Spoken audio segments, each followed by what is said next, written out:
দুর্গাপুজোর আগমন, কাশফুলের দোলা, দামোদর নদ, এগুলো ঐতিহ্য। বর্ধমান শহরের যে সমস্ত পুজোগুলো আছে থাকবেই, বহমান পরিস্থিতির সঙ্গে সঙ্গে থাকে। কিন্তু যিনি রয়েছেন আমার সঙ্গে, বর্ধমান পৌরসভার চেয়ারম্যান মাননীয় পরেশচন্দ্র সরকার। পরেশদা, স্বাগত, অভিনন্দন। বহু বছর আগে যদি ফিরে চলে যায়, বেশি কথা বলবো না, শৈশবের দুর্গাপুজো যখন আপনি পুজো যেতেন, কোনো আবদার করতেন বাবা মার কাছে? হ্যাঁ, এটা তো একটা চিরন্তন রীতি। প্রত্যেক বাঙালি বাবা মাই সন্তানের জন্য পুজোর সময় কিছু জামা কাপড় সাধ্য মতো কেনার চেষ্টা করে, তাদের দেয়, এবং সন্তান সন্ততিরাও যেমন প্রত্যাশা করে, বাবা মাও দিয়ে তারা আনন্দ পান আর কি, আনন্দ উপভোগ করেন। পুজোর সময় সবাই চায় একটু হাসি খুশি থাকুক, একটু আনন্দে থাকুক, এবং অন্যরাও যাতে আনন্দ থাকে, সকলেই সেটা চায়।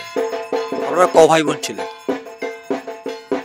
আমরা 3 ভাই, 1 দিদি ছিলেন। আপনি বড়? ভাইদের মধ্যে আমি বড়, আর দিদি ছিলেন সবার বড়। এই এবছরই তিনি গত হলেন। আচ্ছা, হিংসা হতো না বাবা মাকে যে বা ছোটটাকে বেশি দিলে বড়টাকে কম দিলে, হিংসা হতো না? ওটা মনে মনে হিংসা। এগুলো সাংসারিক পারিবারিক ক্ষেত্রে এ ধরনের খুনসুটি তো চিরকাল আছে, এগুলো থাকবে। সেই ছোটরা বড়রা বড় হয়ে আবার কালের নিয়মে, কালের গতিতে কত পরিবর্তন ঘটে যায় মানুষের মধ্যে। চাওয়া পাওয়ার সব কিছুরই একটা পরিবর্তন আসে। তা এ তো সামাজিক রীতি। আমাদের সমাজে মা দুর্গা আসছেন মানে বাঙালির কন্যা রূপে তাকে বরণ করে। মাতৃপক্ষ শুরু হবে কালকের পরই, পিতৃপক্ষ শেষ হবে, এবং আকাশে বাতাসে এখন তো প্রতিধ্বনি মায়ের আগমনী। এই আগমনী প্রতীক্ষায় যুগ যুগ ধরে মানুষ সারা বছর অপেক্ষা করে। পৃথিবীর যে প্রান্তেই যেখানে বাঙালি আছে, প্রত্যেক মানুষের মধ্যে তার কর্মে, তার ধ্যানে, তার চিন্তায়, তার পঠনে পাঠনে, সর্বত্র তার ধ্যানে সর্বত্রই পাওয়া যায় মা দুর্গার আবির্ভাবের একটা প্রতিধ্বনি। তা কাজেই আমার সত্যজিৎ রায়ের কথাটা মনে পড়ে, আহা কি আনন্দ আকাশে বাতাসে, শাখে শাখে পাখি ডাকে। সত্যিই তাই, আকাশ বাতাস পরিবেশ পরিমণ্ডল বিশ্ব চরাচরে যেন একটা নতুন ডাক আসে মাতৃ আগমনে। এবং বোধনের পর থেকেই সেই যে আরম্ভ হলো মাতৃ বিদায় পর্যন্ত, যে আহা কি আনন্দ আকাশে বাতাসে। সত্যিই তাই, প্রত্যেক মানুষ, ধনী দরিদ্র, নিচু উঁচু, শিক্ষিত অশিক্ষিত, সব মানুষের মধ্যে আমরা দেখি একটা ভালো থাকার প্রচেষ্টা। সবাই মিলে আনন্দ থাকবো, আনন্দ সবাই ভাগ করে নেব, এই ধরনের যেন একটা মানসিকতা, মানবিক রূপ। মনুষ্যত্বের বিকাশের সঙ্গে সঙ্গেই আমরা যারা একটু এনলাইটেন্ড হয়, তারা সবাই কিন্তু এটা সবার মধ্যে ছড়িয়ে দিতে চায় যে আনন্দটা আমার একার নয়। আমরা দুর্গাপুজো করি, হাজার হাজার মানুষ দেখতে আসেন, সারা রাত লাইন দিয়ে পুজো দেখেন।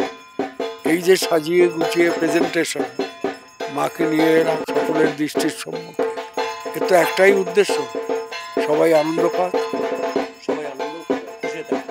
পরেশদা, আপনি আমাকে খুব ইমোশনাল করে দিলেন। আসলে আপনি তো আপনাকে খুব ভালোবাসেন ব্যক্তিগত স্তরে, সাংবাদিক ছাড়া আপনাকে আমি ভালোবাসি। সাংবাদিক হিসাবেও আপনাকে নেতা হিসাবে পছন্দ করি। আপনি নেতা না, আমি একজন মানুষের সঙ্গে থাকেন আপনি। তা আপনি ইয়ার্কি মোডটা আমার নষ্ট করে দিলেন। দেখ, আমি একটা বলি, আপনি তো অত্যন্ত কবিতা ইয়ার্কি, মানে ইয়ার্কি তো নয়, ঠাট্টা যাবে, আড্ডা যাবে বলে। আপনি তো রবীন্দ্রনাথের কবিতা বলেন, সবসময় বলেন। আচ্ছা, যখন পুজো পত্রিকাগুলো বেরোতো, তা বেশি বাড়াবো না, শারদীয়া বেরোতো, দেশ পত্রিকা, তারপর অমৃতবাজার ছিল, এসব সময় পড়তেন? ওটা প্রায় হারিয়ে গেল। এত বেশি শারদীয়ার সংখ্যায় আকৃষ্ট ছিলাম, সারা বছর অপেক্ষা করতাম দেশ, আনন্দবাজার বা বর্তমান যে কোনো পত্রিকাই হোক শারদীয়ার সঙ্গে যুক্ত, যা কবে বেরোবে, কবে থেকে পড়া শুরু করব, দিন রাত। তখন তো এত টিভি এবং মোবাইলের যুগ ছিল না, ওই বইয়ের মধ্যেই খোরাক খুঁজে নিতে হতো, মনের খোরাক, চিন্তার খোরাক, ভাবনার খোরাক, সব কিছু বইতেই পাওয়া যেত। এখন মানুষ এই 2000 সাল পেরিয়ে আজকে আমরা সামনে এগোচ্ছি, একবিংশ শতাব্দী শেষ হতে চলবে বা মাঝামাঝি পর্যায়ে। এই একবিংশ শতাব্দীতে পৌঁছে আমরা এখন কী করছি? আমরা সবাই প্রযুক্তির যুগে ঢুকে গেছি। সব কিছুই এখন আমাদের টেকনিক্যাল অ্যাডভাইসের উপরে চলছে।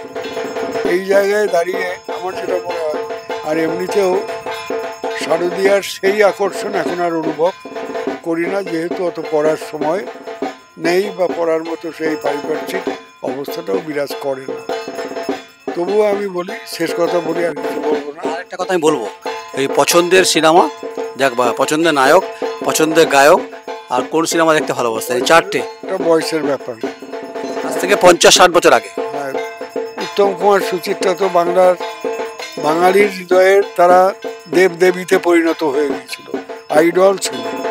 এমন কোনো ছেলে মেয়ে ছিল না যারা 40-50 বছর আগে উত্তম সুচিত্রায় নাম মজেছে। তাদের সিনেমা দেখবার জন্য পুজোর সময় যে হুড়োহুড়ি থাকতো, সারা বছরই থাকতো। তো উত্তম সুচিত্রা তো আমাদের বাঙালি পছন্দের মুভি উত্তম সুচিত্রা। অবশ্যই অবশ্যই। কোন মুভিটা খুব আপনাকে আকৃষ্ট করে, রোমন্থন করে, রোমাঞ্চিত করে? উত্তম কুমারের অনেক বই করে, সপ্তপদী মধ্যে সপ্তপদী যেমন আছে, অগ্নিশ্বর। অসাধারণ। প্রিয় গায়ক? প্রিয় গায়ক হেমন্ত। প্রিয় গায়িকা? সন্ধ্যা। আর বলিউডে বিখ্যাত অভিনেতা? বম্বেতে অবশ্যই বচ্চনকেই ভালো লাগতো।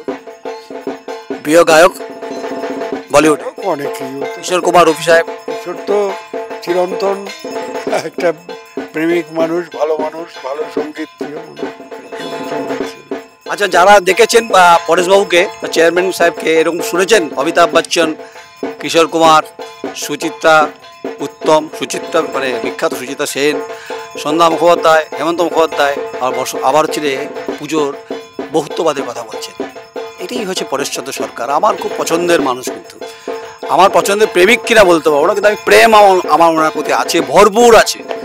পরেশদা বেঁচে থাকুক, সমৃদ্ধ হোক। শহর নিয়ে আজকে কোনো কাটাছেড়া নয়, আমারও প্রেম আছে, परेशदारो प्रेम আছে। সঙ্গে থাকবেন ভাই, कम से कम एक लाइक तो कीजिए, एक बटन दबा दीजिए। आप पूरा देश घूमते हैं, चाहे কাশ্মীর हो चाहे नेपाल हो, घूमते এখন পরেশদার কাছে আছি। ভালো থাকবেন, নমস্কার। আমি নয়ন রায়, আমার চিত্র সাংবাদিক গোবিন্দ রায় ব্যানার্জি, বর্ধমান।